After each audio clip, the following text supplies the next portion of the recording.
I'm Mike. And I'm Jay. And today we're going to be reviewing Iron Man 2. Softies. Ropa. So why do you have two PS3s on your side? I thought you don't like them. Actually, I enjoy the PS3 very much, but That's I a haven't. paperweight. Well, I haven't been playing them much, to be honest. Why do you get two? Well, this one's yours. This is my Slim. Did I answer your questions? Mine's much bigger. But it doesn't work. Iron Man 2, I think it's a much anticipated movie. Number one, I personally think kicked major tush. The director's name is Jon Favreau. If you were to rate the first Iron Man, what would you give it? I'd give that baby like a 9.5. Yeah, me too. So, this movie again follows, obviously, Iron Man or the billionaire's Tony Stark. Basically follows the issues he's going through. One of the main issues is that he's essentially fighting with the government about handing over the Iron Man suit and telling them that he's like got it under control, world peace, he's all over that. But he starts slipping because there's only so much of that he can do. He's under stress, he's dealing with other issues that we can't get into because it'd be a spoiler. Leaning a lot on Pepper again. And she's looking fantastic as usual in this. I like her in heels. And then you have Scarlett Johansson. Now, there's no way she can do all those moves with those tits. I swear to God, it's just simple physics. Scarlett Johansson, Jesus H. Christ. She's gorgeous, and the only reason she's in this movie is because she's really pretty and it makes you want to watch more because Gwyneth Paltrow's not like steamy enough, I guess. I was never a fan of Scarlett Johansson. I don't think Really? she's hot. In The Island? I'm all about Gwyneth Paltrow. He's a MILF hunter. I'm not a MILF hunter. He likes the older I like ones. the company of older women. There's The nothing wrong with that. He likes the older ones. Also, Don Cheadle is in this, and I was sad. I miss Terrence. Terrence could like bring it. You know, you feel like he could actually put up a fight. Don Cheadle was like a little... I see him and I think like a family man and stuff like that. I don't think he's gonna kick butt or anything. He didn't bring that edge to War Machine. War Machine should have had that male dominance that Terrence had with his voice and that look. Like, he did a fine job. He's a great actor in general, but every time it showed the suit and him in it, like, and just his face showing in it, It was weird. it was weird because he was like way taller than Don Cheadle is. Same with Iron Man. Like, Robert Downey Jr. is a short guy, and then he's in the suit, he's like all of a sudden. Yeah, but Robert Downey Jr. has like muscle and stuff like that. When he takes his shirt off, he's wearing just a tank top. Yeah, Like, baby, yeah. There's 4 suits in Iron Man 2.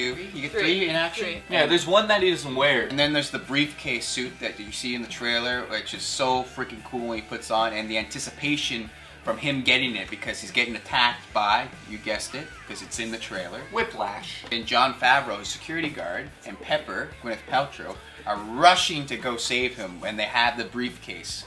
And it's just, you're like, just give him the briefcase so you can fight back. And when it happens, you're like, damn, it's so cool. Also, the special effects I thought were great. Yep. I thought they did an awesome job. Beautiful, beautiful. You get to see new weapons from the Iron Man suit, which is really cool. We're not going to give them away, but there's one in particular that you're going to like. Trust me. You can only use it once, but you're going to like it. It's It's worth amazing. Can you pass me my chocolate milk, Michael? Yeah, here it is. Come on your way. No. Drink it! So you also get to know more background about his father, and about his relationship with his father, and how he started Stark Industries and whatnot. Tony Stark's father reminds me exactly of Andrew Ryan from BioShock. Yeah, because it was on that old film. It was on the old film. He had the mustache, and he's an inventor, and he's a You revolutionist. remind me of Walt Disney. And also the movie's very much based around the Stark Expo, which is where like all the most brilliant minds come to present their new ideas. Help the world be a better place. It looked a lot like Disney World. Mickey Rourke does a good performance, I guess. He's What? Russian. What do you mean you guess he does it? Because he speaks like 4 words. The only other words that he speaks are in Russian, which none of us understand unless you're I Russian, did. where if you are, I hate good He job. was talking about rats the most Yeah. time. Let's hear you do a reenactment. I'll get you your bird. I'll get you your bird. I want my bed. He really looks the part, I feel like. Yes. But I didn't think he did like an above and beyond performance. He was fine, but it was nothing like, whoa, he was the most epic bad guy ever. Well, you can tell he was very committed to Iron Man 2 because the hair makes sense in this one, but in the Expendables, he's got the exact same hair. So apparently, Mickey Rourke is a method actor. In order to get the emotional scenes down, he got the director to hold up pictures of his dogs that had died, so that he would like really actually feel sad or cry. Make Jason cry, just stroke his old fat PS3. Aw, glistening tear. See? Samuel L. Jackson is back again as Nick Fury. It's Samuel L. Jackson with an eye patch and a leather jacket. It's weird. When Sam Jackson showed up, it felt like a different movie to me. Completely different movie. After the credits of Iron Man 2, there's a hint what the next Marvel movie is going to be. I'm not that excited. No, I was like, I thought that was the worst choice out of all the Marvel characters. That There's so many to choose from. So I thought this was a great movie, but it didn't surpass the original, which what you want a sequel to do, especially a comic book sequel, because like they always get better Spider-Man. and better. Like Spider-Man, like Batman. It just wasn't there. There's just some scenes where they spent too much time on. There's one scene where Sam Rockwell is showing all the weapons to War Machine because the United States government gets a hold of it. Like, it was a good performance with Sam Rockwell. It was funny, but it just wasn't necessary. It didn't move the story forward. All it really seemed to do was set it up like a couple jokes later on. The climax of the movie is when Mickey Rourke and Iron Man, they meet, right? And they fight in the end. But it lasted for like how long? Like 2 a seconds. minute? Yeah, I was surprised how quickly it ended. One at the beginning of the movie that happened really quick, and then one at the end that happened really quick. Because the middle of the story seemed to go like this. Yeah, it's true. Yeah, it definitely went like that for sure. When all the drones at the end of the movie show up, you've seen it from the trailer, so relax. And War Machine and Iron Man are fighting together.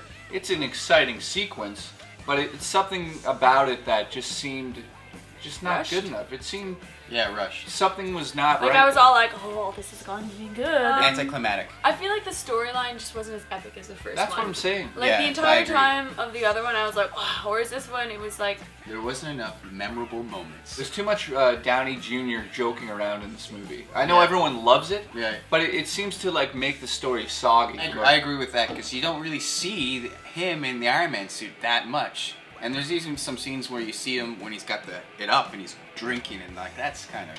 I thought that lasted too long. Well, it was just like he felt. It's like he got sick of that sound. overcame the problems of this movie, and he just went back to the original Iron Man from the first film. And it didn't seem like he was a new and improved Iron Man person. So, what do you guys give this out of 10? I give this an 8. Okay. And Kat? I It's almost as good as the first one, which is very hard to do. There was a lot of campy moments in it that brought it down for me. give this movie a 7.5. I loved the first one. I thought it was fantastic, but the story I didn't like. I didn't like the writing. I didn't like the choices for the actors. I give this movie an 8. The second act was slow. Which Yeah, an 8. Second act was slow, which is fine if there's a nice payoff in the third act, but guess what? There isn't. So that's why I give it an 8 out of 10. Now, we're going to do a special effect. I'm sick of you guys. So we're going to hover our way... I like how you've become Cisco and Ebert, and that's why I give it an 8 out of... Well, he doesn't talk anymore, so you'd just be like, Listen, this is the last show I'm going to do.